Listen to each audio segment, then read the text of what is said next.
exposição Floresta Irmã, né? Essa exposição fala um pouquinho sobre tudo, sobre o Parque dos Irmãos. Aqui nós temos uma maquete que representa a nossa unidade de conservação, que é o parque, porque o parque não se resume apenas ao zoológico, né? Nós temos toda a unidade de conservação. E o que seria a unidade de conservação? É uma área delimitada, né, de mata, que não pode haver uma ação humana, né, para retirada de material, enfim, apenas ações bem estudadas a partir do parque de conservação, de ecoturismo, tudo isso feito a partir do parque. Aqui na maquete nós somos esse ponto em vermelho.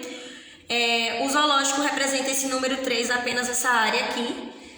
Andando pelo zoológico a gente consegue visualizar esses dois açudes, que é o açude do meio e o açude de Dois Irmãos. E a nossa área de unidade de conservação de floresta se estende desde Dois Irmãos até a estrada do antigo orfanato, a aldeia ali, estrada da Muribeca, né? Como a gente pode ver. Aqui a gente vem falando um pouquinho sobre a nossa história do parque, quando se iniciou o horto, né? E quando ele veio virar o Parque Estadual de Dois Irmãos em 98. Aqui a gente tem um pouquinho sobre o nosso solo de Mata Atlântica, em que, para que ele não seja pobre, que ele seja importante para as espécies, a gente chama isso aqui de serrapilheira, que é essa matéria orgânica que é depositada, mantém a umidade do solo e deixa o solo mais fértil, né? Então, até o ato de retirada dessa serrapilheira da nossa mata causa impacto. Como nós somos uma unidade de conservação, uma área, né, que tem os animais de vida livre, nós temos aqui alguns invertebrados. Apenas aqui no parque já foram catalogadas quase 300 espécies de borboleta, né, para vocês verem como é rico essa quantidade de invertebrados, fora outros. Aqui nós temos uma caixa entomológica. O que é isso? É uma caixa, né, com alguns insetos e invertebrados que podem ser encontrados aqui no parque. Geralmente essa borboleta aqui de cor azul é que chama mais a atenção das crianças, né? Aqui a gente temos alguns materiais de pesquisa para quem trabalha com entomologia, para medir, lanterna para enxergar melhor, fazer fotografia, né? Uma rede para captura desses invertebrados. Aqui nós temos os animais vertebrados do parque, né? Inclusive no parque nós temos animais vertebrados que estão ameaçados de extinção. Dentro dos mamíferos, a gente pode passear pelo parque e encontrar capivaras, por exemplo, coatis, que vivem na nossa mata e às vezes dão um passeio por aqui.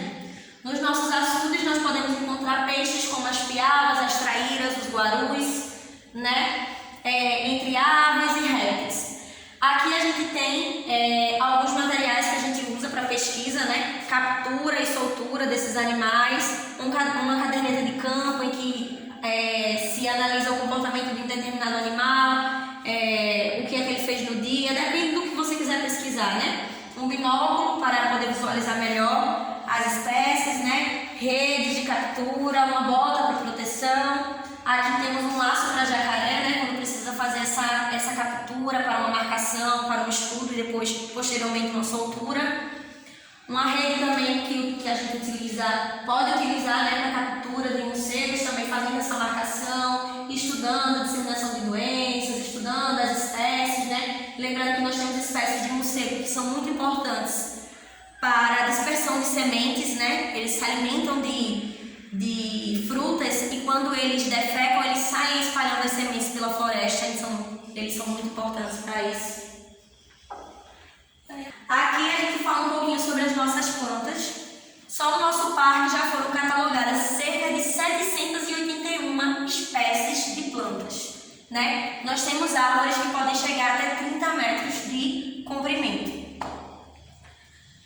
Fora essas árvores, né, que são nativas, a gente tem um problema com essas plantas aqui que podem ser exóticas ou invasoras, né, que podem causar um desequilíbrio na unidade de conservação, como a mangueira, a jaqueira. E aí você pode dizer, Iris, mas a mangueira e a jaqueira são muito bons, são frutas gostosas, são mesmo, mas não para estar implantada dentro da unidade de conservação, em outros espaços. Porque não sei se vocês já conseguiram observar se nasce alguma coisa embaixo de uma mangueira.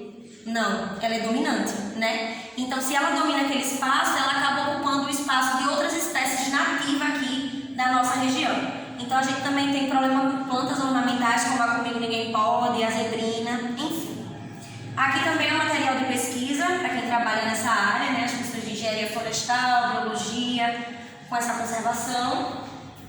Aqui a gente vem falando um pouquinho sobre os fungos do nosso parque, que são extremamente importantes, né? Pra gente lembrar de fungo, lembra de cogumelo. Então, só no nosso parque já foram encontradas 1.160 espécies de fungo. Isso representa um total de 72% dos fungos de Pernambuco. E aí você pode dizer, Iris, mas esses fungos servem para quê? Então, esses fungos eles têm uma grande importância socioeconômica, né? Eles são utilizados na medicina para a produção de remédios. Eles são utilizados na agricultura para o controle biológico de pragas e como fertilizantes naturais, né? Sendo uma alternativa ao uso de agrotóxicos, né? Uma alternativa mais natural. Na indústria, para a produção de tintura, fermentação alcoólica. Você que gosta de cerveja, a sua cerveja pode ser fermentada no processo lá de produção através de um fungo. Na gastronomia também, né? A fermentação também de alimentos como os queijos, os cogumelos comestíveis que a gente tem. Aí você também pode pensar, mas eles não são venenosos? Então, do total que se conhece dos fungos, apenas 3% são venenosos, 10% são todos comestíveis. Mas também não quer dizer que a gente vai poder sair por aí comendo todos os cogumelos, né? A gente tem que conhecer e ir para lugares específicos que oferecem esses serviços, né? Sem falar no serviço de ciclagem de nutrientes, que os fungos são extremamente importantes. Eles estão no final da cadeia alimentar e é aquela frase, na natureza nada se perde, nada se cria, tudo se transforma. Então o fungo está ali transformando tudo para que a gente possa utilizar novamente. Aqui a gente tem um pouquinho sobre as águas do nosso parque. Como eu disse, nós temos 4 açudes, né? O açude do Prata e o açude do Meio são açudes que estão mais envoltos, protegidos pela floresta, então a qualidade da água é melhor. E daí que faz a gente pensar, quanto mais distante da ação humana e quanto mais floresta tem, melhor para a qualidade da água. A gente tem o açude de dentro, o açude de Dois Irmãos, que a qualidade da água já não é tão boa quanto aqui, mas não é uma água ruim. E junto esses açudes, eles são responsáveis por uma boa parte de abastecimento de água do Recife. Vejam a importância. Além disso, nesses açudes a gente tem uma fauna aquática. O que seria isso? Animais que vivem nessas águas. Inclusive 2 espécies que estão extremamente ameaçadas de extinção, como a lontra neotropical e a tartaruga amarela. Aqui a gente tem um pouquinho sobre o que são serviços ambientais, né? Serviços ecossistêmicos, que é o que pouca gente sabe que a natureza desenvolve pra gente. Se a gente fosse pagar, eu acho que a gente nem conseguiria, e nem sei se alguém conseguiria fazer um trabalho tão bem feito quanto a natureza faz. O que seria isso, Iris? Um exemplo seria a regulação do clima. Recife é extremamente quente, não é?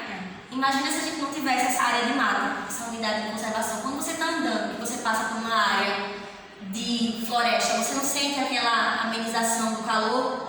Então, é o que a natureza faz pela gente. A promover a água potável, a filtragem da água, a produção de solo. Você sabe produzir solo?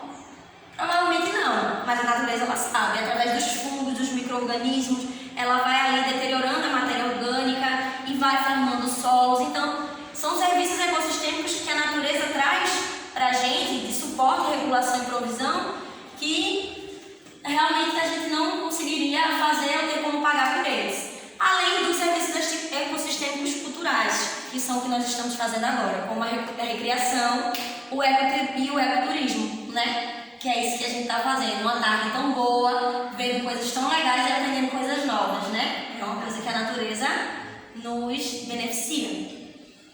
Aqui, para encerrar, a gente tem a parte de floresta ameaçada, né? Aqui a gente tem um exemplo sobre coisas que podem acontecer e acontecem na nossa unidade de conservação, né? E a gente tem uma vigilância intensa para que isso não aconteça, como derrubada de árvores, a pesca, jogar lixo, colocar armadilhas, retirada de folhiços. Lembram que eu falei que esses folhiços eles são importantes para manter o solo fértil, né? A invasão biológica, então a gente vê ali um gato doméstico, muito bonitinho, muito legal, mas aqui a gente tem um problema, as pessoas abandonam os animais, os gatos, aqui ao lado natural, achando que porque tem médico veterinário vai cuidar. Os gatos começam a se reproduzir, não tem o que se alimentar. Gato tem hábitos de quê? Caça. O que é que eles vão fazer? Caçar animais da nossa fauna. Então eles acabam pegando roedores,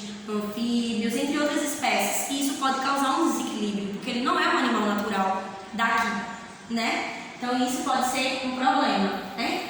Fora a poluição e a degradação, através de queimada, abertura de trilha para motocross, que é um problema sério e muita gente acha assim, não, é turismo, o que isso vai fazer? Não. Você abre a trilha, você vai passar motos por ali, vai ter a perturbação sonora para os animais e além disso você descobre a terra.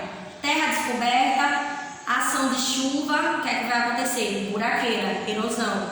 Então não é uma atividade legal.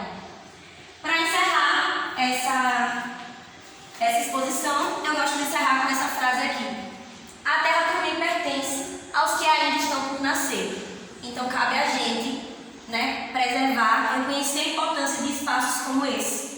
Como a população está crescendo muito, não tem como a gente preservar tudo, né? Porque a gente precisa de espaço para desenvolvimento. Mas que a gente pelo menos entenda a importância de espaços como esse, lute pela sua preservação, né? Para que os que vêm depois da gente tenham o privilégio de ver todas as maravilhas que nós vimos também, né? Deixemos de ser egoístas. No mais é isso, gente. Eu espero que vocês tenham gostado. Obrigada. Pois é, pessoal. Aqui é um vídeo diferente do que eu costumo postar, mas eu estou aqui no Zoológico Dois Irmãos e a moça que trabalha aqui está dando uma explicação muito importante.